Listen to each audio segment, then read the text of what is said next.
네, 안녕하세요. 여러분들 금융권 취업을 돕는 불스메이커입니다. 오늘은 기업은행 면접. 지금 하나은행 아직 진행 중이고, 우리은행도 진행 중인데, 기업은행도 최근에 이제 필기 합격 발표가 나고, 5월 10일쯤, 10에서 11주, 한 2주 정도 남은 것 같은데, 그때 이제 진행이 될 것 같은데, 벌써 이제 준비 시작하시고 계셔야겠죠? 네, 조금 늦게 영상 올렸는데, 오늘은 기업은행 1차 실기시험, 1차 면접이죠.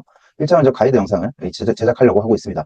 저는 삼성증권 출신이고요. PB 출신이고, 오른쪽 상단에 QR코드 스캔하시면 제가 어떤 서비스를 하고 있는지 아시게 될 거고, 저는 금융권 취업준비생분들 지금 돕는 역할을 하고 있습니다.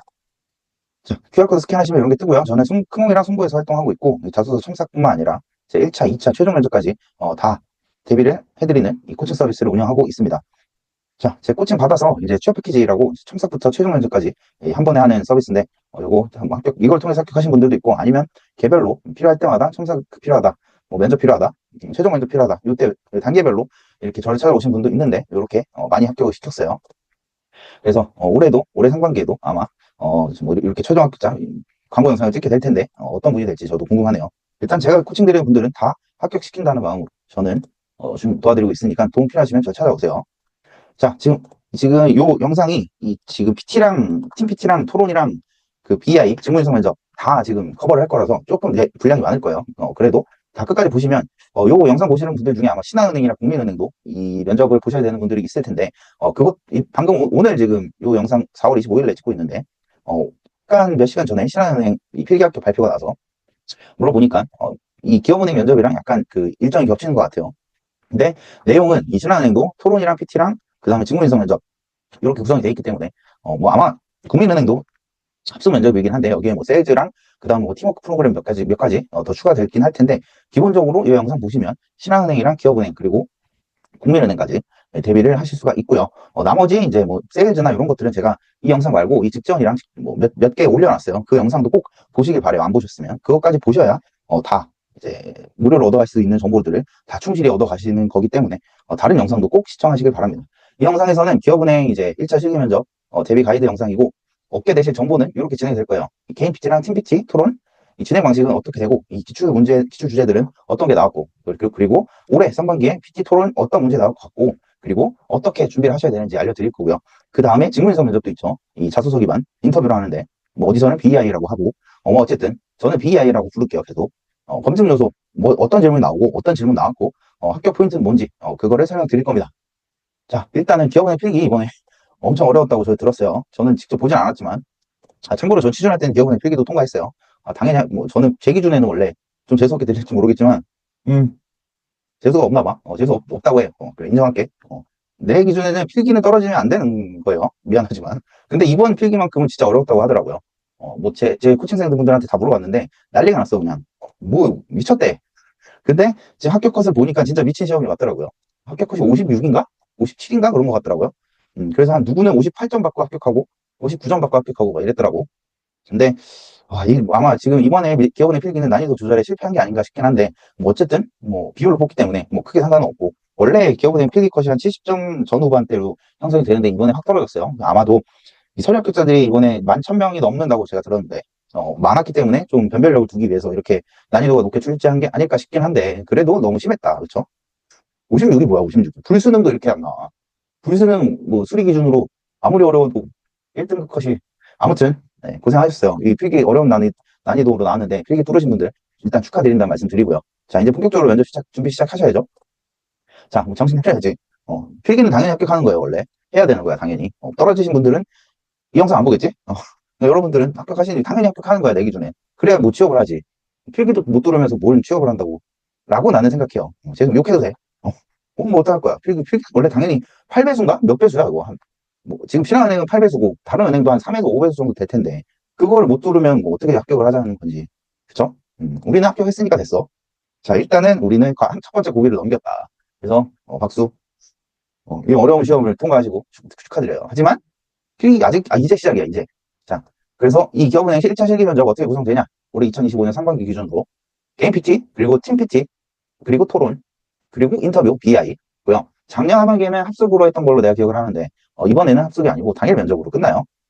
좋죠. 그래도. 근데 문제는 국민은행이 합숙 면접이야 이번에 또. 뭐 굳이 합숙까지 필요할까 싶긴 한데 어쨌든 기업은행은 이번에 합숙이 없어요. 그렇죠? 자 그래서 이 내용들로 살펴볼게요. 일단 가장 먼저 모든 기업의 은행이나 뭐 증권사든 지원하실 때 그 기업의 이제 그 기업이 어떤 특징이 있고 그 다음에 설립 목적 뭐고 핵심 가치와 인재상보 이런 것들 기본적으로 확인하셔야겠죠. 자, 기업은행은 특히 제가 뭐 계속 설명을 드렸지만 블로그에도 설명드리고 기업은행은 특수은행이에요. 그렇죠? 국제은행이고 다른 시중은행과는 확연히 다르다. 제가 이 작년에 농협은행 코칭할 때도 마찬가지로 강조를 했는데 그런 특수한 목적을 지닌 은행들은 일단 그 은행이 어떤 목적을 갖고 있는지부터 제대로 명확히 파악을 해야 그게 면접 단계의 시작이에요. 농협은 이제 농업과 농민들을 지원하기 위해서 생긴 은행이고 기업은행은 중소기업과 소상공인을 지원하기 위해서 생긴 은행이라는 점을 반드시 숙지를 하셔야 돼요. 왜냐? 요거는 뭐 당연하죠. 기업 설립 목적 자체가 다르기 때문에 뭐 이런 점을 들어올 수 있잖아요. 시중은행이 아니라 왜 기업은행이 지원하셨어요? 라고 물으면 당연히 그 답은 중소기업과 소상공인에 대한 지원과 관련된 내용을 이제 말씀을 해주셔야 되기 때문에 뭐 그것뿐만 아니라 이 PT나 세일즈 토론 여기서도 대부분 중소기업과 소상공인과 관련된 이 주제가 출제될 거기 때문에 일단 설립 목적부터 반드시 명확히 숙지를 하고 계셔야 되고요. 참고로 IBK 기업은행은 이 중소기업 은행법이라고 하죠. 그 법의 중기은행법이라고 할게요. 중기은행법에 근거해서 설립이 됐고 1961년도에 요 목적을 보면 중소기업 은행법을 1조를 보면 목적인데 그게 중소기업의 이 경제적 자립을 지원하기 위해서 설립됐다. 그러니까 요 목적을 반드시 분명히 기억을 하고 계셔야 되고요. 요거는 이 NCS 기반 직무설명서인데 뭐 일반적인 내용이 적혀 있어요. 근데 보면 당연히 고객 응대하니까 고객 응대 역량 필요할 거고 그리고 은행원이니까 금융 전문성이 있어야겠죠. 금융 전문성이라 하면 경제 지식과 그 다음에 상품에 대한 지식 뭐 이 정도로 그리고 이 기업 재무제표 기업 대출할 때 기업 재무제표 보고 이제 건전성, 안전성, 수익성, 뭐 활동성 이런 걸 파악해야 되기 때문에 당연히 재무제표 이해하는 것도 중요하겠죠. 그래서 필요한 기술이 이제 뭐 여러 가지 적혀 있는데 두 단어로 하면 딱 이거예요. 금융 전문성과 고객 응대 역량이 필요하다는 점. 그래서 이 1차 실기 면접에서 이걸 검증할 거고 이 외에도 뭐 조직 적합성이나 기업 로열티 뭐 이런 것도 같이 검증을 할 텐데 일단은 1차 실무 면접에서 주요 검증 사항 세 가지는 금융 전문성 그리고 고객 응대 역량 그리고 기업은행의 역할과 이해 뭐 이런 이 세 가지를 꼽을 수 있습니다. 그리고 기업은행의 이 핵심 가치 세 가지 참고로 신뢰와 책임, 열정과 혁신, 소통과 팀워크 이걸 외워둬야 되는 이유는 기업 로열티 검증할 때 질문 들어올 수 있기 때문이에요. 예를 들면 기업은행 핵심 가치가 뭐예요? 세 가지를 알고 계신가요? 그럼 그 세 가지 중에 본인과 가장 가까운 건 뭐라고 생각하고 그 이유는 뭔가요? 이런 로열티 질문이 들어올 수 있기 때문에 뭐 기업 적합성이라고 볼 수 있고 조직 적합성이라고도 볼 수 있죠. 어쨌든 이런 질문이 나올 수 있기 때문에 항상 어떤 거 지원하시든 그 기업의 핵심 가치와 인재상은 반드시 숙지를 해두셔야 됩니다. 이 분량이 많아서 조금 빨리빨리 진행할게요. 자, PT 토론. 여러분이 가장 걱정할 게 아마 이 기업은행 보시는 분들. 이 PT, 개인 PT와 팀 PT 토론 주제가 뭐 나올까? 어떻게 준비를 해야 될까? 이 부분이 아마 가장 걱정이실 텐데, 항상 기업 지원하실 때는 그 기업의 신년사를 보시면 이 기업이 어떤 거에 방점을 두고 있는지가 파악이 됩니다. 그래서 2025년 올해 이 김성태 행장님이라고 하죠. 이분이 강조한 키워드, 이 신년사를 보면 이 신년사는 직접 찾아보시고요. 안 보신 분들이 있으면 찾아보세요. 그 신년사의 전체 내용을 전체 내용에서 중요 키워드를 따오면 이렇게 파란 글씨로 제가 이렇게 출연낸 거예요. 수출기업 해외 진출 교두보 마련, 중소기업 소상공인 스타트업 지원, 뭐 이거는 원래 기업은행의 목적이죠. ESG 확대에 따른 중소기업 지원 방안, 외국인, 군인, 시니어 이런 특정 타겟을 위한 금융상품 개발, 그리고 출산 장려를 위한 신규 상품 및 서비스, 고령화 시대 이것도 뭐 일반적인 내용이죠. 항상 없어지지 않는 앞으로도 계속 중요한. 그리고 특히 이제 폴란드나 베트남 등 신흥국 진출 전략, 요것도 이 PT나 토론에서 나올 수 있을 법한 주제고요. 그리고 스마트 팩토리 이것도 오래된 내용이긴 한데 나올 수 있고 그 다음에 피싱 사기 대응 방안 그리고 내부 통제 방안 요 지금 아직도 이 은행권 횡령 문제가 사그라들지는 않고 있어요. 그렇죠? 그래서 지금 이 기업은행뿐만 아니라 모든 은행에서 이 내부 통제에 관련된 내용들은 지금 화두가 되고 있기 때문에 직무를 가리지 않고 아마 내부 통제 관련 이 대응 방안 또는 내부 통제 강화 방안을 마련하시오라는 게 PT나 토론에서 나올 수 있습니다. 그래서 신년사를 통해서 이번에 상반기에 유력하게 출제될 가능성이 높은 기업은행에서 출제될 가능성이 높은 이 키워드들을 뽑아놨으니까 뭐 이거 스크린샷해서 준비를 하셔도 되는데 제가 뒤에서 다시 설명드릴 거예요. 제가 뒤에서 출제 예상 문제 다 뽑아놨어요. 자, 그래서 게임 PT 어떻게 진행되냐? 이거 작년 하반기 기준으로 말씀을 드리는 거예요. 뭐 달라질 수는 있다. 항상 명심을 해주시고 근데 크게 달라질 것 같지는 않습니다. 작년 하반기에는 이렇게 나왔어요. 게임 PT는 이제 특정 대상, 이제 타겟 고객이죠. 나이나 뭐 소득이나 뭐 직업이나 요거에 따라서 분류를 하고 그 대상을 공략하기 위한 금융상품이나 서비스를 기획해라 라는 주제로 출제가 되어 왔습니다. 그리고 문제는 A4 용지 한 장 분량으로 이제 배경사항이 주어지는데 뭐 있으나 마나한 내용일 거예요. 왜냐하면 너무 일반적인 내용이 있어서 그것만 봐서는 어차피 이 PT 아이디어 생각하는데 별 도움은 안 되실 거고요. 준비 시간은 20분 정도 주고 그 다음에 A4 용지 2장 주는데 한 장은 발표용으로 그러니까 이 면접관 제출용으로 하나 쓰고 한 장은 본인이 보고 발표할 때 쓸 이 A4 용지 하나를 준다. 그래서 제출하셔야 되는 한 장은 이 면접관이 알아보기 쉽게 이쁘게 이 구조를 갖춰서 제출해 주셔야 되고요. 발표는 이제 3분 PT고 그 뒤에 발표 끝나고 2분 정도 Q&A가 진행됩니다. 그리고 평가 요소는 필요성, 논리성, 실현 가능성, 그다음 수익 비용 관점, 전달력, 창의성 등등인데 제가 이 직전에 이 PT 은행 PT 면접 합격 방법, 합격 노하우 영상도 올려놨으니까 그 과거 영상을 보시면 더 자세히 아실 수 있을 거예요. 그거 그 어떤 은행에 지원하시듯 PT에서 핵심 요소가 뭔지 제가 올려놨으니까 그것도 이거 다 보신 다음에 보시기를 추천드려요. 그래서 이 기업은행 기출 문제 보면 개인 PT 기출 주제들 보면 요노족, 금융소외계층 이 뭐 뒤에는 다 똑같아요 거의. 이 타겟이나 아니면 사회 현상을 기반으로 주고 그 현상과 타겟을 위한 그러니까 그 현상에 기반한 새로운 금융상품이나 서비스 또는 특정 타겟을 위한 금융상품이나 서비스를 기획해라 이런 식으로 나오고요. 요 이제 노란색으로 제가 하이라이트처럼 부분들이 이제 타겟이나 이 사회 이슈인데 요렇게 이제 그 당시에 면접 당시에 주요 사회 이슈와 관련된 타겟이나 현상이 이제 배경으로 주어집니다. 그래서 요걸 가만히 보면 약간 트렌드 코리아 2025, 뭐 트렌드 코리아 여러분 아시죠? 거기서 지금 주로 다뤄졌던 내용들이 이 기출 주제로 많이 나오는 걸 볼 수 있어요. 그래서 이 예상 질문 뽑을 때 제가 어차피 다시 설명드리겠지만 트렌드 코리아 2025 아직 안 보신 분 있으면 거기 보시고 거기에 옴니부어랑 뭐 몇 가지가 나와요. 근데 그거 제가 예상 주제로 뒤에서 뽑아놨으니까 그때 설명드릴게요. 자, 그래서 올해 상반기 이 주제, 유력한 예상 주제. 제가 다른 영상에서도 소개를 드렸었는데, 이 금융과 PT 예상 주제를 뽑고 싶잖아요. 보통 준비하실 때, 그래도 어떤 게 나올지 대략적으로 감이라도 잡고 싶을 거예요. 그럴 때 어떻게 하라고 제가 말씀드렸냐면, 이 한국경제와 매일경제에서 최근 3달에서 6달 동안 이 다뤄졌던 기사들 중에 뭐 무슨 족이 뜬다. 뭐 아니면 뭐 MZ세대 뭐 투자 트렌드 변화. 뭐 이런 내용들이 수도 없이 많았을 거예요. 그거와 관련된 키워드들도 이제 키워드들이 출제 가능성이 높고 또한 이제 금융연구소, KB 금융연구소나 하나금융연구소, 우리금융연구소 이런 금융지주들이 운영하는 그 연구소들의 리포트를 보시면 거기에 또 금융 지금 트렌드랑 주요 떠오르는 타겟들이 다뤄지거든요. 그걸로도 파악할 수 있고 아니면 제가 방금 말씀드렸던 트렌드 코리아 이런 이 사회 트렌드와 관련된 보고서들도 보시면 이걸 다 종합하면 어떤 주제가 나올지 지금 트렌드가 뭐고 뭐 떠오르는 새로운 타겟은 누군지 이런 거를 파악할 수가 있는데 제가 친절하게 다 정리를 해놨어요. 자, 제가 꼽은 이번에 2025년 상반기 유력 주제예요. 요거는 이 기업은행 CEO 신년사랑 그 다음에 기업은행 기업은행 IBK 경영연구소인가 금융연구소인가 거기서 또 이 최근 자료들을 보고 그리고 나머지 또 금융연구소들 자료를 종합해서 출제 가능성이 높은 주제들을 뽑아 놓은 거고 요것도 이 캡처 제가 얼굴을 이렇게 해드릴 테니까 캡처 떠서 준비하시면 되고요. 요거 위 주제들로 아마 이 주제들에서 나오지 않을까 싶은데 자 보면 MZ세대 자영업자 지금 최근에 자영업자 늘어나고 있고 폐업률도 지금 증가하고 있는데 특히 퇴사하고 자영업 뛰어드는 MZ세대들이 늘어나고 있다. 요게 제가 이번 상반기에 주력 키워드라고 말씀드렸죠. 다른 영상에서 말씀드렸어요.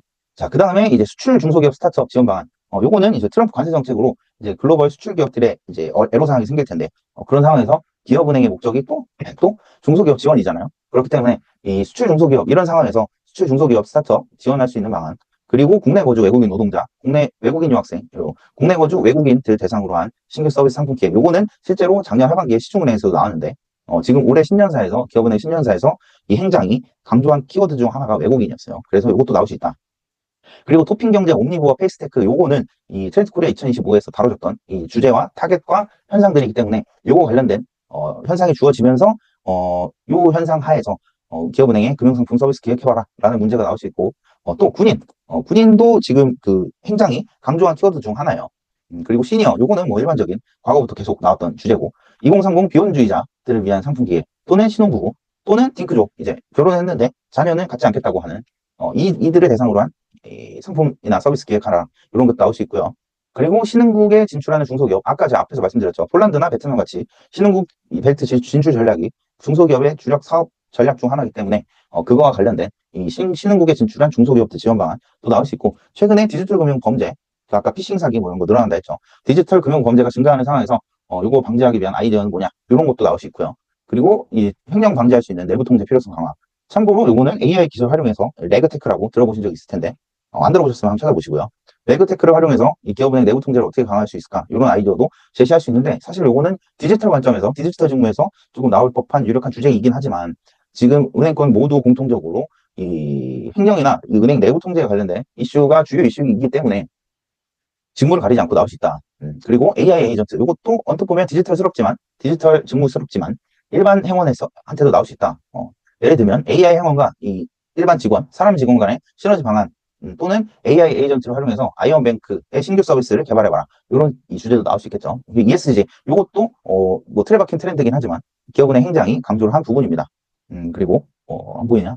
마지막에 뭐지? 출산 장려. 저출산 시대에 이제 장려할 수 있는 기업은행의 신규 상품 서비스 방안 기획해봐라. 요게 제가 이번에 2015년 상반기에 기업은행에서 출제 가능성이 높다고 판단하는 주제들이고요. 이 외에도 많은데, 자, 이런 거 어떻게 만들 수 있냐? 제가 알려드릴게요. 요거 아마 모르시는 분들도 있었을 것 같긴 한데, 잘 보세요. 자, 저는 GPT를 안 쓰고, 제미나이라고 구글에서 운영하는 걸 쓰고 있는데, 뭐, 제미나이나 GPT나 뭐, 크게 다르진 않을 것 같긴 한데, 제가 GPT 유료 버전을 안 써봐서 잘 모르겠긴 한데, 얼마나 퀄리티 차이가 나는지. 근데, 일단 제미나이 기준으로 이렇게 만들 수 있어요. 자, 첫 번째는 제가 이거 직접 친 건데, 올해 주요 사회 트렌드와 관련해서 타겟 고객 30가지를 설정하려고 한다. 근데 그 배경 자료는 한국경제신문, 금융연구소, 트렌드 코리아 등에서 다뤄진 주요 이슈와 트렌드 관련해서 타겟 고객을 뽑을 수 있는 30가지를 알려줘라. 입력하면 표로 나타내줘 하면 이렇게 뽑아줍니다. 그래서 요것만 봐도 거의 근데 너무 많아. 그쵸? 사실 이 PT 면접 준비 시간이 아무리 많아도 그렇지 이걸 다 할 수는 없어요. 근데 이렇게 뽑아놓은 다음에 뭘 하냐? 자, 이렇게 하는 거예요. 위 타겟 고객을 기반으로 은행 PT 면접 예상 문제를 만들어 보려고 한다. 구성은 일단 배경사항 주어지고 그 배경사항을 고려해서 땡땡은행의 신규 상품 서비스를 기획하시오. 라는 문제로 만들고 싶어. 일단 30가지로 만들어줘. 앞에서 조사했던 내용을 바탕으로. 그러면 이렇게 뽑아주거든요. 근데 이래도 너무 많잖아. 시간이 되신다. 그러면 이걸 다 보시는 게 당연히 좋겠죠. 근데 사실 PT는 어떤 주제가 나올지 정확히 맞추기는 힘들고 어떻게 풀어나가야 되는지 그게 더 중요한데 그건 뭐 다시 설명드릴 거고요. 근데 이것도 너무 많다. 그래서 기업은행 PT 과거 기출문제를 기반으로 출제될 가능성이 높은 주제 10가지를 꼽아봐라. 했더니 이렇게 꼽았어요. 이 제미나이가. 배경상황 이렇게 10개 주어지고 문제 이렇게 10개 만들어줬어요.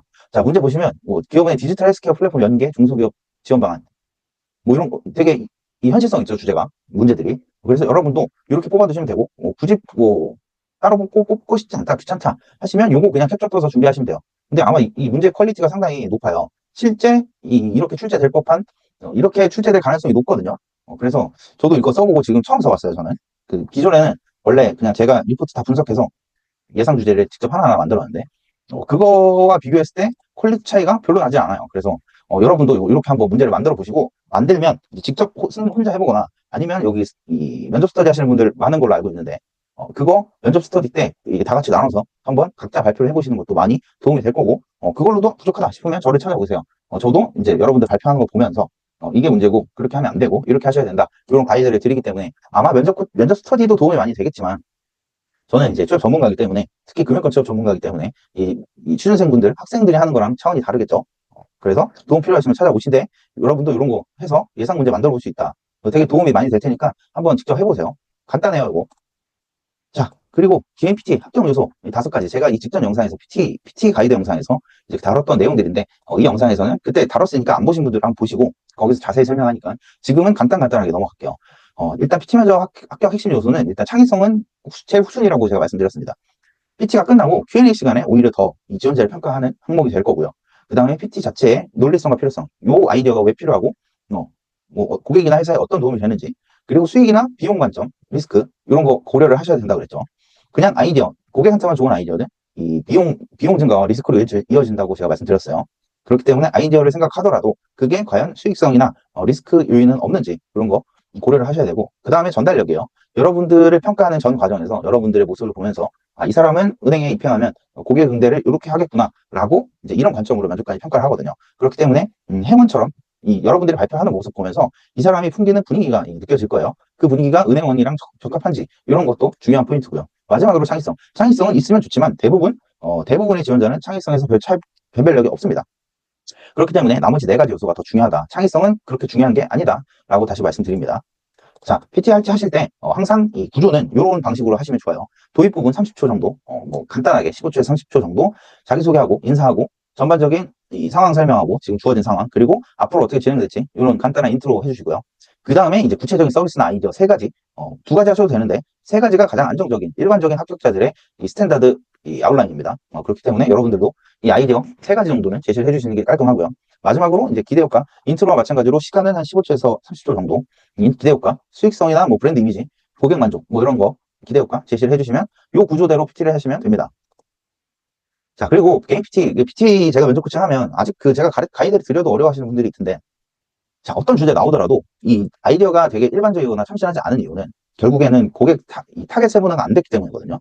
예를 들면, MZ 세대가 이게 타겟으로 주어졌어요. 그러면 그냥 MZ 세대 전체를 생각하지 말고, MZ 세대 중에 뭐 예를 들면, 대학생이라든가, 아니면 취업준비생이라든가, 아니면 자영업자라든가, 아니면 뭐 직장인이라든가, 이런 이 문제에서 주어지지 않아도 여러분들이 그 타겟군을 한 차례 더 나눠서 쪼개보세요.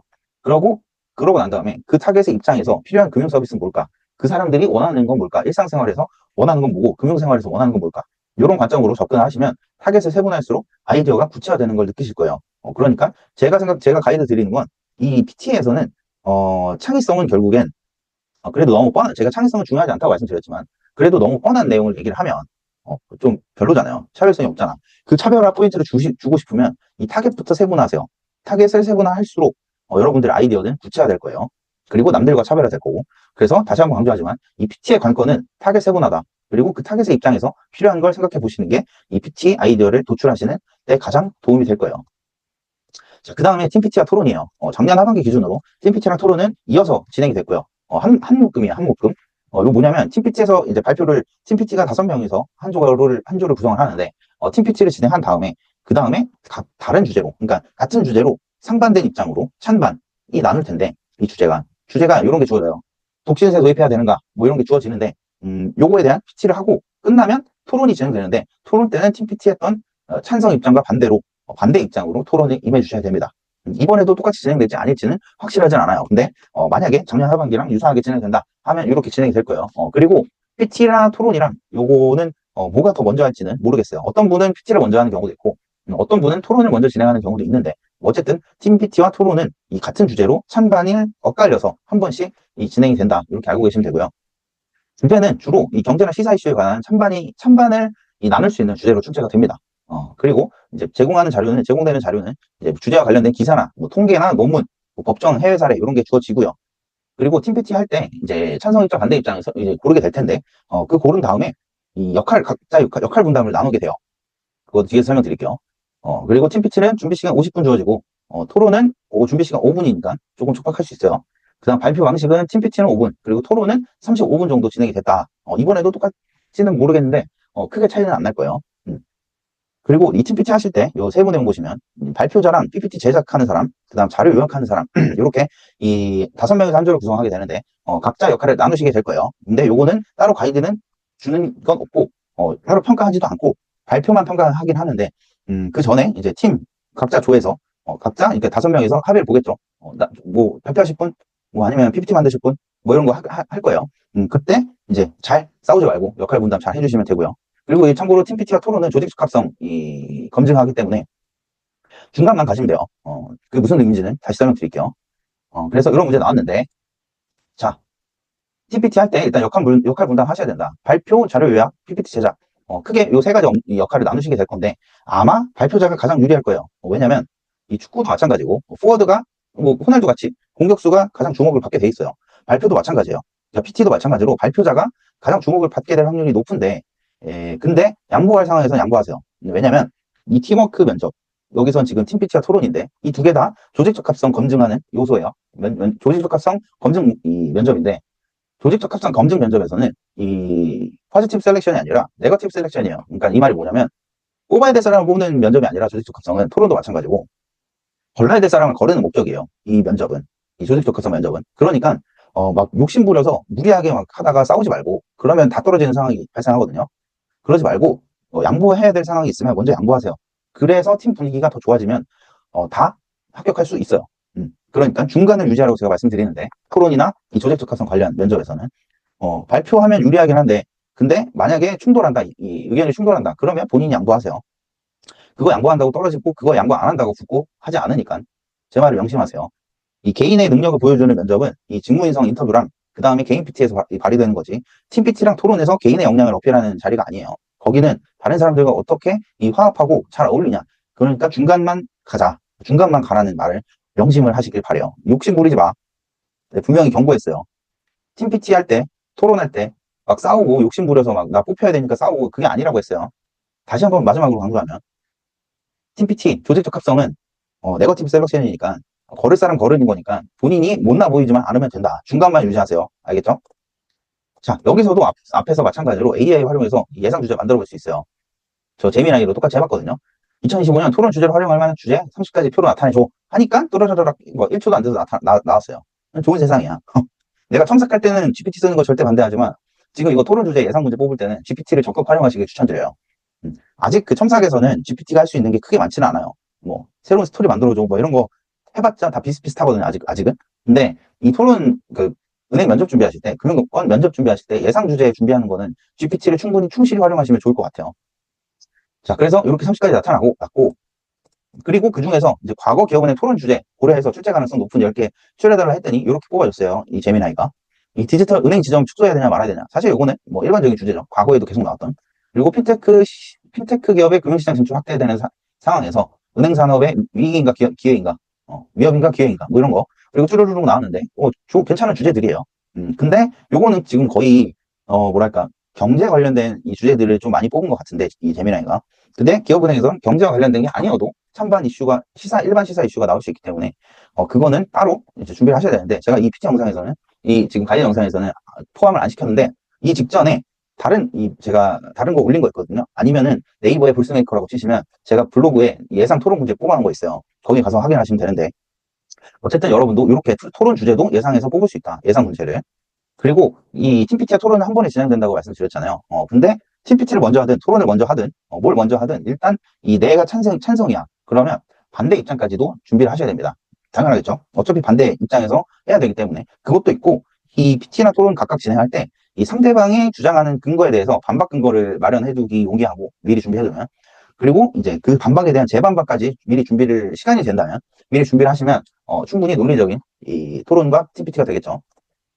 자, 그리고 아까 말씀드렸던 거, 또 나왔는데, 중간만 가면 합격한다고 제가 말씀드려요. 제 면접 코칭 하시는 분들이랑 취업 패키지 수강생들한테 작년부터 계속 말씀드리는데, 이 팀PT나 토론이나 이런 조직적 합성 면접은 뽑아야 될 사람을 뽑는 게 아니라 걸러내야 될 사람을 걸어내는 목적이기 때문에 괜히 욕심부려서, 나 간절하다고 욕심부려서 팀워크 망치지 말고 그냥 적당히 중간만 유지하세요. 너무 못나지도, 너무 말을 안 하지도, 너무 말을 많이 하지도 말고 그냥 적당히, 이게 무슨 뜻인지 알죠? 한국 사람이면. 적당히, 그러니까 너무 나대지 말고, 너무 짜져 있지도 말고, 그 뜻이에요. 중간을 유지하세요. 그러면 합격할 수 있어요. 무난하게. 그리고 제가 또 강조하는 부분 중에 하나는 이 토론하실 때 특히 그러니까 내가 찬성이고 상대방이 반대면 막 이게 토론이라는 게 이 논리 싸움이잖아요. 결국엔. 어쨌든 주장이 맞부딪히는 상황이라서 종종 이 감정이 격해져서 막 싸우시는 분들이 있어요. 근데 그 싸우면 둘 다 탈락할 수 있어요. 그러니까 그게 싸우는 이유가 뭐냐면 그거야. 나 간절하니까 내가 막 잘해 보이려고 막 반박하고 막 이러는데 다시 말씀드리면 토론에선 내가 잘하는 게 중요한 게 아니라 어떻게 잘 어울리냐가 중요한 거고 내가 못나 보이지만 않으면 돼. 근데 거기서 막 욕심 부려가지고 막 이겨먹으려고 한다? 자, 상대를 고객으로 생각하세요. 나랑 토론하는 상대는 나와의 경쟁자가 아니라 고객으로 생각한다면 싸울 일도 없고 그리고 제가 아까 말씀드렸죠. 면접관은 당신이 지원자분들이 면접하는 전체 과정을 보면서 이 사람이 입행하면 이런 식으로 고객 응대를 하겠구나 라는 관점으로 본다 그랬죠. 근데 거기서 싸우고 있어봐. 그러면 입행 후에도 고객이랑 싸울 거예요. 그렇기 때문에 이 토론 면접 임하는 과정, 토론뿐만 아니라 나머지 전체 진행하시는 과정에서 나는 항상 행원이고 나랑 대화하는 상대방은 항상 고객이다 라는 생각을 갖고 계시면 토론에서 싸울 일도 없고 얼굴 붉힐 일도 없을 거예요. 자, 그래서 요거는 제가 이제 작년 하반기랑 상반기에 이 합격한 친구들이 알려줬던 실제 합격 포인트인데 토론 면접이랑 TPT에서 만약에 첫 번째로 발언할 일이 있으면 먼저 해라. 그러면 임팩트가 있다. 그리고 상대방의 예상 주장과 반박 근거 그리고 그거에 대한 재반박 논리까지 생각해두면 아주 유용하다. 그리고 만약에 찬반수가 나눠지지 않는다면 뭐 이럴 일은 없겠죠. 근데 만약에 현장에서 나눠야 된다면 누군가 희생해야 된다면 본인이 해라. 그러면 가점 받을 수도 있다. 그리고 상대 측 의견에 대해서 공감해라. 뭐 이 토론 면접 보시는 분들은 알겠지만 다 막 옆에서 막 끄덕끄덕하고 난리가 났거든요. 다 착한 사람처럼 보이려고. 여러분도 그렇게 하시면 돼요. 그렇게 연기하면 돼. 그러니까 중간만 가면 돼요. 그리고 평균적인 발화량을 유지하세요. 최대한 말을 아끼세요. 말을 아끼라는 게 말을 하지 말라는 뜻이 아니라 중간 정도의 발화량을 유지하시라는 뜻입니다. 말 많이 하는 사람이 100하고 말 없는 사람이 한 10 정도 하면 본인은 한 50에서 60 정도 말을 해주시면 된다는 뜻이에요. 중간만 하면 돼. 그리고 절대 화내지 마라. 상대는 나의 고객이라고 생각하세요. 이게 되게 중요합니다. 자, 그 다음에 인터뷰예요. 이 직무인성 면접, BIA라고 하죠. 어, 모든 이 직무인상 면접 인터뷰는 이 5가지로 구성이 됩니다. 자기소개하고, 지원 동기, 왜 은행이고, 왜 금융권이고, 왜 기업은행인지, 이런 지원 동기가 납득이 돼야 되고, 그 다음에 이게 납득이 된다. 그러면 이제 직무 적합성, 조직 적합성, 기업 적합성, 요 3가지를 본격적으로 검증을 하게 되고요.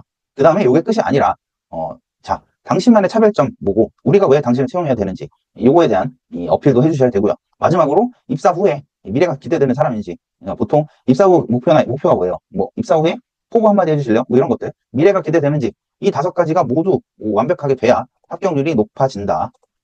자, 그래서 첫 번째로는 자기소개예요. 자, 요 내용은 제가 또 다른 영상에서도 말씀을 드렸는데, 그거는 제가 요 링크로 달아놓을게요. 여기 오른쪽 상단에 보이실 거예요. 그게 이 1차 면접 대비 영상인데, 다른 은행들, 일반적인 은행들의 직무유서 면접 대비 영상이니까 요거 다 보신 다음에 그것도 보세요. 자, 뭐 이런 내용들을 구체적으로 설명 안 드릴게요. 첫인상이 면접의 50% 이상을 결정한다고 써놨는데, 우리 사람 만나거나 면접은 결국에는 면대면으로 면접관이랑 처음 만나는 자리잖아요. 그렇기 때문에 여러분들의 말이나 발언의 내용보다는 사실 이 사람의 첫인상과 분위기가 여러분들의 합격 요소를 더 크게 좌우합니다. 그렇기 때문에 첫인상이 제가 봤을 때는 면접의 한 80에서 90% 이상을 차지하기 때문에 이 자기소개는 깔쌈하게 해주셔야 돼요. 그리고 보통 자기소개하면 일반적으로 이렇게 하거든요. 이거 말고 이제 요건 합격자 자기소개고, 보통 자기소개 시켜보면 면접 코칭 처음 하거나 아니면 면접을 처음 보시는 분들은, 준비 안 해보신 분들은 이렇게 해요. 안녕하십니까. 저는 뭐 경제학과를 전공해서 뭐 AFPK를 땄고요. 그 다음에 뭐 다양한 아르바이트를 통해 고객 응대 역량을 길렀습니다. 이러한 전문성과 고객 응대 역량을 바탕으로 땡땡은행에서 고객을 위한 서비스를 제공하는 회원이 되겠습니다. 라고 보통은 제가 봤을 때 한 70% 이상은 이렇게 하거든요. 이러면 일단 시작부터 나가리에요. 왜냐면 제가 좀 전에 5가지 평가 요소 중에 핵심 요소 중에 차별성이 필요하다 했죠. 근데 이딴 식으로 자기소개를 하면 여러분은 임팩트도 없고 그냥 듣자마자 면접관이 첫인상부터 안 좋아질 거예요. 왜냐면 뻔한 소리 하네. 그럼 이 사람은 뻔한 사람인가 보다 하고 처음부터 안 좋은 이미지를, 그러니까 안 좋을 것까지는 없는데 여러분을 뽑아야 될 이유가 별로 와닿지 않을 거예요. 그래서 제가 면접 코칭할 때 항상 첫인상이 제일 중요하니까 자기소개는 무조건 외우고, 자기소개는 본인의 핵심 경쟁력을 어필하는 거기 때문에 그런 일반적인 내용 말고 본인의 핵심 성과 스토리가 뭔지 생각해보고 그걸로 어필할 역량이 핵심 역량이 뭔지 그거를 어필하라고 말씀드리거든요. 그냥 이렇게 하면 돼요. 이 친구 제가 계속 소개해드리는 그 공인은행 최종 합격한 친구고, 이 친구의 자기소개는 이거였어요. 안녕하십니까. 알짜알딱한 쌤 장인으로 불리는 지원자 땡땡땡입니다. 저는 중식당 아르바이트를 할 때 고객이 먼저 요청하지 않아도 앞치마를 가져다 드리거나 스타일러가 있다고 안내를 했습니다. 이처럼 세심한 관찰력을 바탕으로 K은행에서도 고객을 우선하는 회원이 되겠습니다. 감사합니다. 자, 이 내용은 뭐 대단한 건 아니지만 그렇다고 뭐 일반적인 내용도 아니에요. 왜냐면 그러니까 소재는 누가 봤을 때 일반적으로 들릴 수는 있겠지만 이렇게 구체적으로 사례를 언급했잖아요. 여러분들도 이런 핵심 성과 사례가 있으면 이걸로 어필을 하시면 돼요. 일반적인 내용 말씀하시지 마시고, 그러니까 제발 자기소개 때 뻔한 소리 하시면 뻔하게 탈락할 거니까 자기소개는 임팩트가 있어야 된다. 그래서 완벽히 외워야 되겠죠. 당연히 자기소개만큼은 거의 항상 시킬 테니까 무조건 하게 돼 있잖아. 거의 자기소개는. 그렇기 때문에 30초에서 1분 분량에 본인의 핵심 경쟁력을 어필할 수 있는 자기소개는 무조건 완벽히 준비가 돼 있으셔야 되고, 자기소개가 완벽히 준비가 돼 있으면 딱 면접관이 처음 들었을 때 이 지원자는 준비가 된 사람이구나 하고 긍정적인 인상을 갖게 돼요. 그렇기 때문에 여러분도 항상 자기소개만큼은 무조건 완벽히 외우셔야 된다. 그리고 이 자기소개할 때 면접관이 본인을 안 쳐다보는 경우가 있거든요. 근데 그거는 이 자기소개서를 검토하는, 그러니까 면접관이 여러분들 들어오기 전에 미리 자기소개서를 하나하나씩 읽지 않아요. 대부분. 그렇기 때문에 여러분들이 자기소개 할 때 급하게 이제 이 지원자들 이 자기소개 보면서 어떤 내용이 있는지 검토를 하거든요. 그래서 서류 눈은, 면접관의 눈은 이 아래를 책상을 향해 있더라도 귀는 열려 있다는 걸 잊지 마세요. 면접관이 이 서류를 보고 있어도 귀는 열려 있으니까 이 지원자가 준비된 사람인지 아닌지는 자기소개 딱 들어보고 판단이 되거든요. 그리고 저 같은 경우엔 자기소개만 들어봐도 이 지원자의 반 이상은 결정을 나요. 딱 들어봐서 괜찮다, 이 사람 준비 많이 했겠다 싶으면 아니나 다를까 면접 코칭 해보면, 모의 면접 해보면 이 지원자는 준비가 많이 돼 있어요. 그렇기 때문에 자기소개 완벽히 외워야 된다. 제가 봤을 땐 인터뷰에서 가장 중요한 건 이 자기소개예요. 그 다음에 지원 동기요. 자, 왜 은행원이 되고 싶고, 그리고 왜 뭐 직무가 정해져 있는 경우는 뭐 개인금융, 기업금융을 왜 하고 싶은지, 그리고 왜 기업은행인지를 이 설득을 시켜주셔야 되고, 지원 동기는 크게 이렇게 3가지 있어요. 업종, 금융권, 그리고 이 개인금융, 기업금융, 그리고 왜 기업은행, 이렇게 3가지 질문을 준비를 하셔야 되고, 오른쪽 보시면 기업은행의 역할이 무엇인지부터 제대로 파악하셔야 된다고 제가 앞에서 말씀드렸죠. 그래서 이 기업은행 왜 하필 시중은행이 아니라 다른 은행이 아니라 기업은행에 지원하시는지에 대한 지원 동기도 충분히 준비를 해두셔야 됩니다.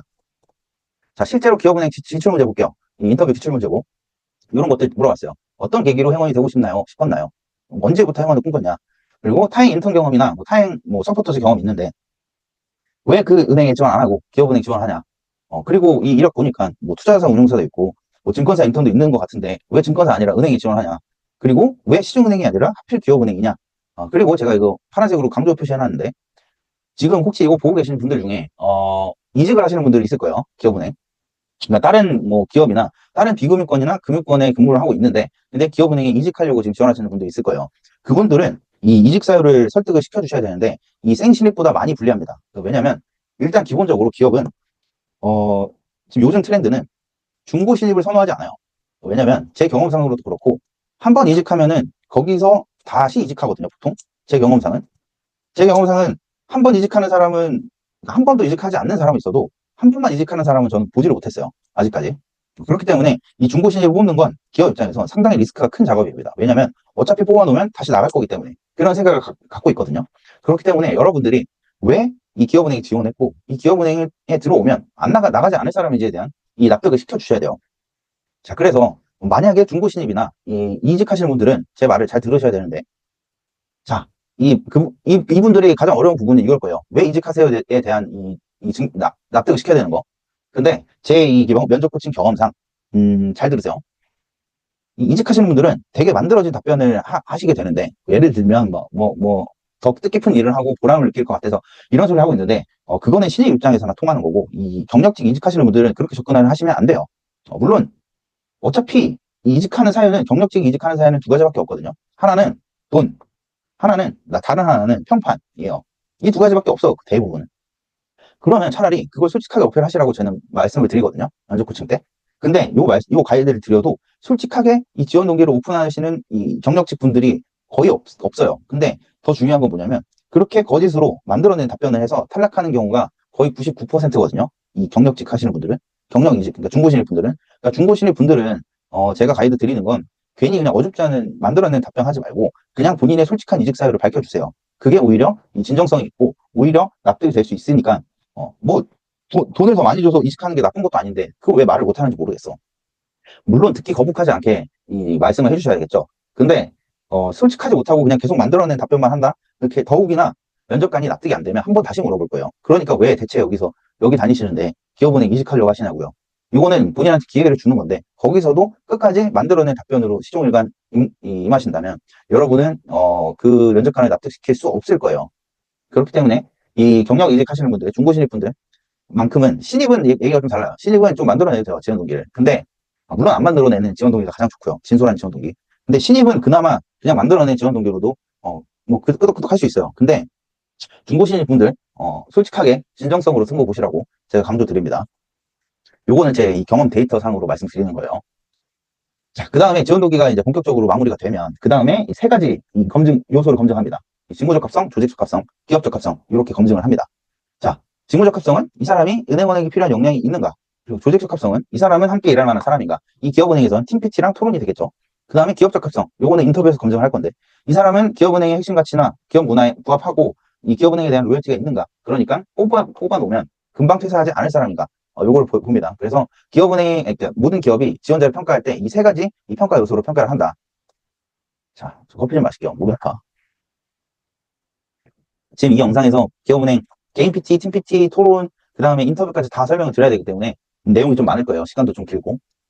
자, 인터뷰. 조직적합성, 일단 직무적합성이에요. 이 행원에게 필요한 직무적합성은, 크게 두 가지인데, 금융 전문성과 고객 응대 역량이에요. 근데 그 중에 이 1차 인터뷰에서 금융 전문성을 검증을 한다. 어떻게? 이 인터뷰로 질문을 할 거예요. 예를 들면, 최근 경제 상황에 대해서 어떻게 생각하세요? 또는 최근에 봤던 기사 중에, 경제 기사 중에 기억에 남는 게 뭐고, 그 경제 환경이 중소기업이나 소상공인에 어떤 영향을 미칠까요? 뭐 이런 경제에 대한 질문이 들어올 거고요. 그렇기 때문에 이 금리에 대한 경제 성장률이나 금리, 환율, 주식시장, 부동산 이렇게 폭넓게 금융 관련된 이 내용들에 대해서 본인의 의견이 있어야 되고 이것도 제가 한 두 번째 전 영상에서 매크로뷰 면접 보실 때 세일즈나 직무인성 면접 보실 때 쓰라고 제가 매크로뷰 영상 만들어 놨으니까 그것도 다 보세요.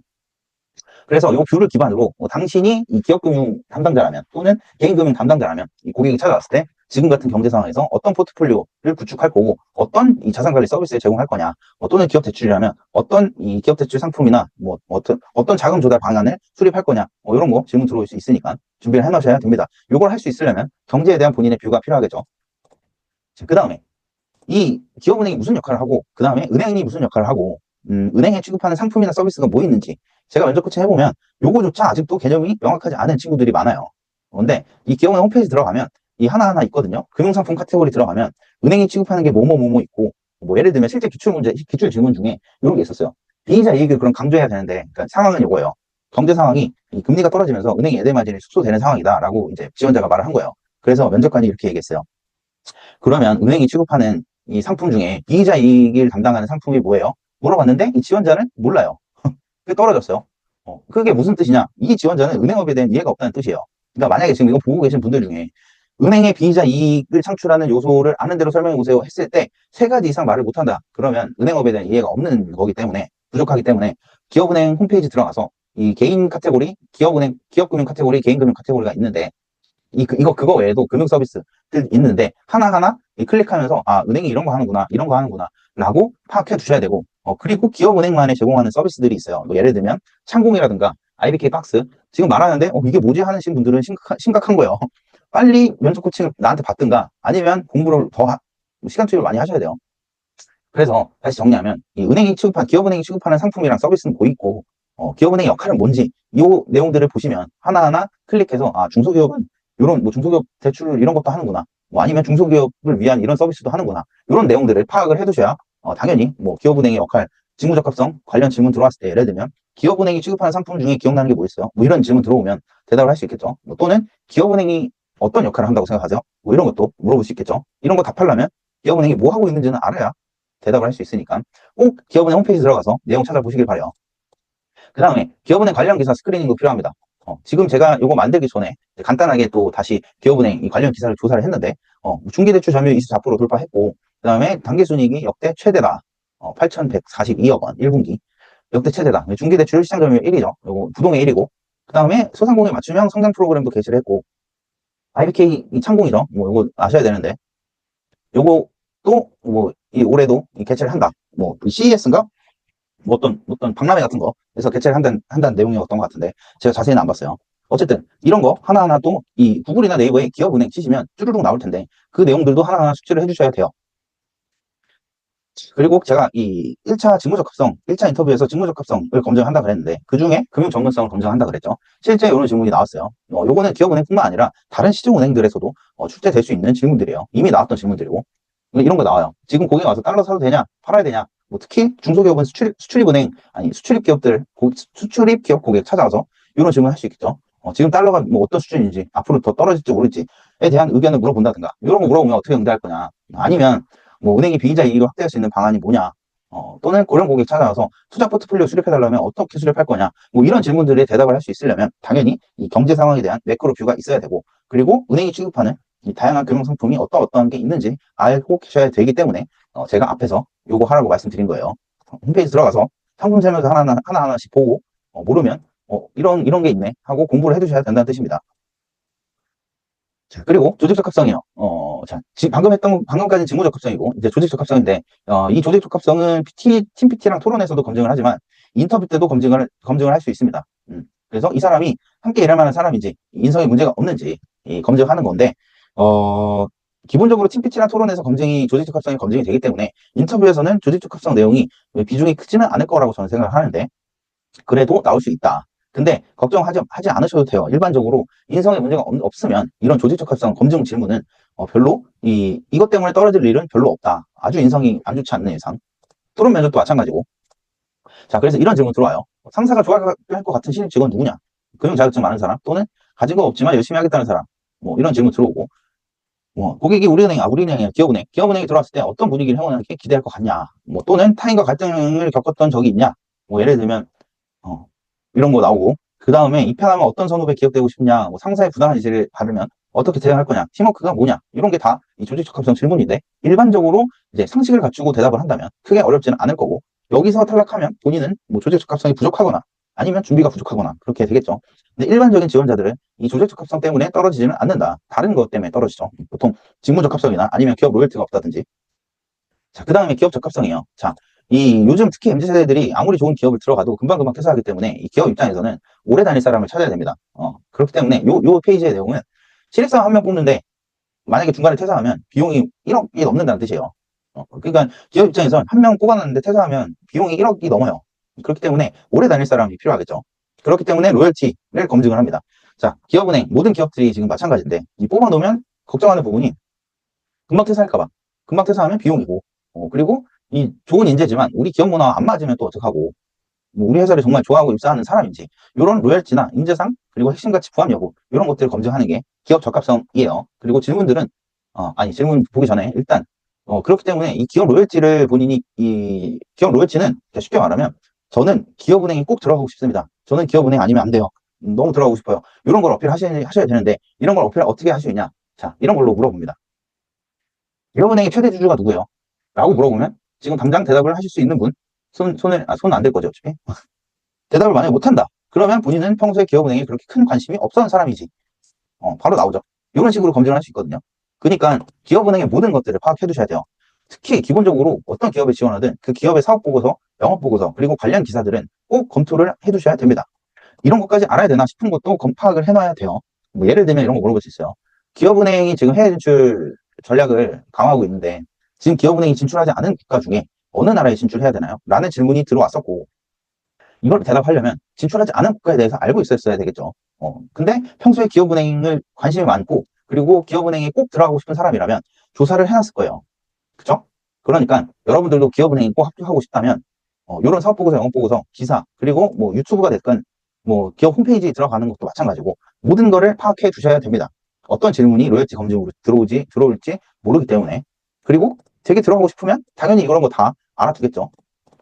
그래서 이런 질문 들어와요. 기업은의 설립 목적은 뭔 것 같아요? 역할은 뭔 것 같고 본인이 그 역할 중에서 어떤 부분 맡고 싶어요? 또는 기업은행 장기 순이익 얼마인가요? 이것도 안 찾아봤으면 절대 모르지. 그러니까 찾아보셔야 된다는 뜻이에요. 사업보고서나 기사를 검색하든 영업보고서를 보든. 그리고 중개대출 점유율 몇 프로인가요? 자, 내가 좀 전에 했죠? 앞에 있었는데 어딨어? 자, 어딘가 있었어. 근데 중개대출 점유율 아까 뉴스에 기사 내가 쳤던 것 중에 24%라고 돼 있었어요. 자, 나 같은 사람은 지금 준비하면서 당연히 숙제를 했겠죠. 근데 만약에 준비가 덜 돼 있어. 그럼 모르겠지? 그런 데서 차이가 나는 거예요. 나는 기업은행에 관심이 있고 들어가고 싶어서 이런 것까지 조사를 했는데 저 지원자는 모르네? 그러면 내가 더 간절한 게 느껴질 거 아니야, 면접관이. 그렇기 때문에 뽑히는 거예요. 그러니까 이 기업 로열티 질문을 대비를 하려면 여러분들 이런 것까지 해야 되나 싶은 것조차 다 보셔야 된다는 뜻이에요. 아시겠죠? 그리고 나머지 질문도 한번 보세요. 그리고 요즘에 좀 많이 나오는 질문들은 이 은행별로 핵심 가치가 뭐고 그 핵심 가치 중에 본인이 부합하는 게 뭔지 그 이유는 뭔지 뭐 이런 질문들 많이 나오고 있는데 그것도 준비를 해두셔야 돼요. 기업은행 핵심 가치 세 가지 있었죠. 나도 몰라. 난 안 해왔어 나도. 근데 그거는 여러분들 외우셔야 돼요. 왜냐면 여러분들은 면접을 보셔야 되니까. 자, 인터뷰. 그 다음에 또 필요성과 차별성이에요. 앞에서 지금까지 자기소개하고 지원 동기 어필하고 그 다음에 직무 적합성, 조직 적합성, 기업 적합성까지 됐어요. 근데 요걸로 부족해요. 그 다음에 여기까지는 부족해. 자, 그 다음에 당신이 왜 남들보다 다른 점이 뭐길래 우리가 당신을 뽑아야 되나요? 이게 바로 필요성과 차별성인데 저는 군계 일학이라고 말씀드려요. 대부분 지원자들은 비슷비슷한데 그 중에서도 이 1학을 찾는 게 면접이거든요. 면접관 입장에서. 그렇기 때문에 여러분이 그 1학이 되려면 필요성과 차별성을 증명을 하셔야 돼요. 보통 대부분 지원자들은 아마 이런 질문을 받아보신 적 있을 거예요. 왜 지원자님을 채용해야 되나요? 왜 당신만의 강점은 뭔가요? 이런 질문들이 다 차별성과 이 필요성에 대한 이 질문들이거든요. 이 질문까지도 답변을 해주실 수 있어야 그러니까 본인의 핵심 경쟁력을 어필할 수 있어야 이 공개 1학이 되신다는 뜻이에요. 그래서 본인의 핵심 경쟁력을 어필할 수 있는 과거 성과 경험을 고르시고 그걸로 어필하시면 돼요. 요거는 자기소개 때도 제가 말씀드렸죠.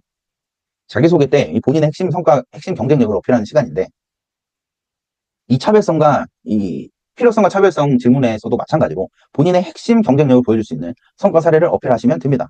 그러니까 다른 지원자들이 경험하지 못할 법한 본인만의 스토리가 중요하다는 뜻이에요. 예를 들면 나는 이렇게 할 거야. 저는 수도권 모든 전통시장을 방문했습니다. 기업은행 입행하기 위해서. 당시에 이 수도권 방방 곳곳에 이 전통시장을 방문하면서 소상공인들의 현실을 파악했습니다. 왜냐하면 소상공인들의 현실을 제대로 알아야 제대로 도울 수 있다고 생각했기 때문입니다. 입행한다면 소상공인에게 버팀목이 되는 회원이 되고 싶습니다. 라고 본인만의 차별화 포인트를 이렇게 어필한다면 당연히 남들과 차별화 되겠죠. 지금 내가 말하는 거 딱 들어도 본인이 면접관이면 이런 누가 이렇게 해봤겠어요? 그쵸? 모든 전통시장에 누가 방문을 해봤겠냐고. 특히나 그 이유가 소상공인의 현실을 제대로 알아야 도울 수 있기 때문에 현실을 파악하기 위해 갔대. 이렇게 얘기하면 안 뽑겠냐고. 이런 차별화된 스토리가 필요한 거예요, 여러분들. 본인만의 핵심 경쟁력. 이게 되게 무식해 보일 수 있지만 그거조차 경쟁력이 될 수 있죠. 왜냐면 소상공인들의 현실을 제대로 알았기 때문에 그게 나의 경쟁력이다. 난 소상공인들이 얼마나 지금 이 곤란에 처해 있는지 너 누구보다 잘 안다. 라는 걸 어필하면 이것도 경쟁력 스토리예요. 그래서 이런 질문 들어오죠. 기업은행이 왜 지원자님을 채용해야 되나요? 또는 옆에 앉아있는 지원자들보다 본인이 뛰어난다는 걸 증명해 보실래요? 또는 입행하기 위해 이 정도까지 해봤다는 에피소드가 있나요? 이런 거 물어보면 방금처럼 이런 거 하겠죠. 기업은행 입행하기 위해서 소상공인들의 현실을 파악하기 위해 모든 전통시장에 방문했습니다. 라고 하면 와, 이 새끼 됐다. 이 새끼 뽑자. 이럴 거 아니야. 그죠? 자, 그 다음에 이 차별성이 끝난 게 아니라 필요성, 차별성 다음에 마지막 관문이 있어요. 바로 미래성이에요.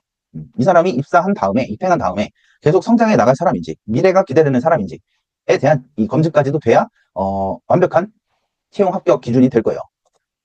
요거는 실제 기업은행 입행 최종 합격자 뽑으래요. 자, 이렇게 물어봤어요, 면접관이. 기업은행 입행하시고 목표나 비전이 있나요? 라고 물어봤는데 이렇게 대답한 거예요. 제 손으로 이 유망한 스타트업을 직접 발굴하고 글로벌 유니콘 기업으로 육성하고자 하는 꿈이 있습니다. 관계형 금융 전문가로 성장해서 이 세계에 이름을 떨치는 우리나라 기업이 출연할 수 있도록 함께 뛰는 행운이 되고 싶습니다. 라고 하면 또 면접관은 이 새끼 됐다. 찾았다. 얘는 기업은행원이다. 라고 하겠죠. 그러니까 이렇게 본인의 이 비전, 입행하고 끝나는 게 아니라 입행하고 어떤 분야로 성장하고 싶고 본인의 포부는 뭔지, 꿈이 뭔지 이런 것까지도 이 제시를 해주셔야 마지막 활용 점정을 찍을 수 있다. 그래서 이렇게 질문이 들어오죠. 입행하면 가장 먼저 하고 싶은 일이 뭔가?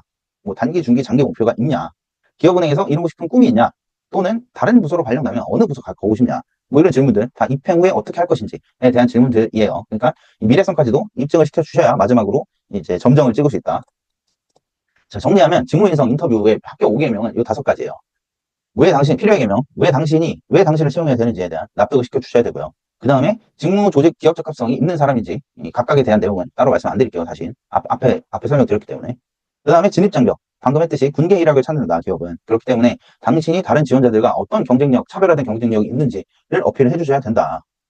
자, 그래서 이거는 제가 모든 면접에서 강조드리는 건데, 결국에는 채용은 이 본인의 이 과거 성과 경험을 통해서 입사 후에 이런 성과 가능성을 입증하는 거예요. 그러니까 저는 과거에 이러이러한 성과가 있으니 입행 후에도 이러이러한 성과를 낼 수 있는 사람입니다. 라고 어필하는 과정이기 때문에 여러분들이 면접을 합격률을 높이시려면 여러분들만의 경쟁력을 어필할 수 있는 성과 사례가 많으면 많을수록 합격률은 올라갈 거예요. 그러니까 본인의 핵심 무기를 잘 준비를 해두셔야 된다. 그게 이 면접 합격으로 이어지는 지름길이라는 점 꼭 잊지 마시고요. 자, 지금 최대한 빨리 진행을 했는데 너무 빨리 했나? 시간이 얼마나 걸렸는지 모르겠는데 일단은 여기까지 기업은행 1차 실기 가이드는 마칠 거고 도움 필요하시면 저를 찾아오시면 되겠습니다. 저는 참고로 1차 면접, 아직까지는 1차 면접 실기, 은행권, 증권, 보험, 1차 면접 코칭률 합격률이 100%예요. 저한테 코칭 받으셨던 분들은 1차 면접은 다 합격을 하셨어요. 그러니까 여러분들도 합격하고 싶거나 아니면 면접 스터디로는 뭔가 부족하다, 아니면 현직자 출신한테 제대로 배워보고 싶다 하시는 분들은 저를 찾아오시고요. 자, 저는 크몽이랑 승부에서 활동하고 있다고 말씀드렸죠. 이 유튜브 링크에 저를 찾아오실 수 있는 방법을 알려드릴 건데 크몽에서 확인하고 이 카카오톡으로 저한테 알려주세요. 문의는 카카오톡으로 주세요. 왜냐? 크몽은 다 이유가 있어요. 크몽에서 문의 주셔도 되긴 하는데 제가 카카오톡 써놓은 걸로 문의를 주세요. 가급적이면 본인한테도 그게 더 좋을 거예요. 자, 그리고 취업 패키지도 있는데 이렇게 제가 매 상반기 하반기마다 제가 코칭했던 합격자들 이제 인터뷰 영상 해서 광고 영상 찍는데 다음 광고 영상 주인공을 찾고 있어요. 항상 찾고 있고 여러분들도 저를 통해서 합격하시면 좋잖아요. 그렇기 때문에 도움 필요하시면 저를 찾아오셔라. 자, 오늘 길었는데 끝까지 봐주셔서 감사하고 그래도 매 영상마다 이게 도움을 드리고자 올려드리긴 하는데 이게 도움이 되는지 안 되는지는 잘 모르겠어요. 댓글 남겨주시는 분들은 도움이 된다고 써놓긴 하셨는데 그래도 도움이 별로 안 된다고 생각하시는 분들도 있겠죠. 근데 어쨌든 도움이 되셨으면 좋겠고 오늘 영상은 여기서 마칠 거고 곧 이제 신한은행 면접 준비가 시작이 될 건데 그 가이드 영상도 제가 한 3일, 2, 3일 내로 올릴 테니까 요거 구독해 주시고 알림 설정까지 해두시면 신한은행 면접 보시는 분들 바로 준비하실 수 있겠죠. 자, 오늘 영상 여기서 마칠 거고 금융권 취업을 희망하시는 모든 취준생분들 꼭 합격하셔서 억대 연봉 받아가셨으면 좋겠습니다. 곧 다시 다른 영상으로 더 좋은 영상으로 찾아뵙겠습니다. 감사합니다.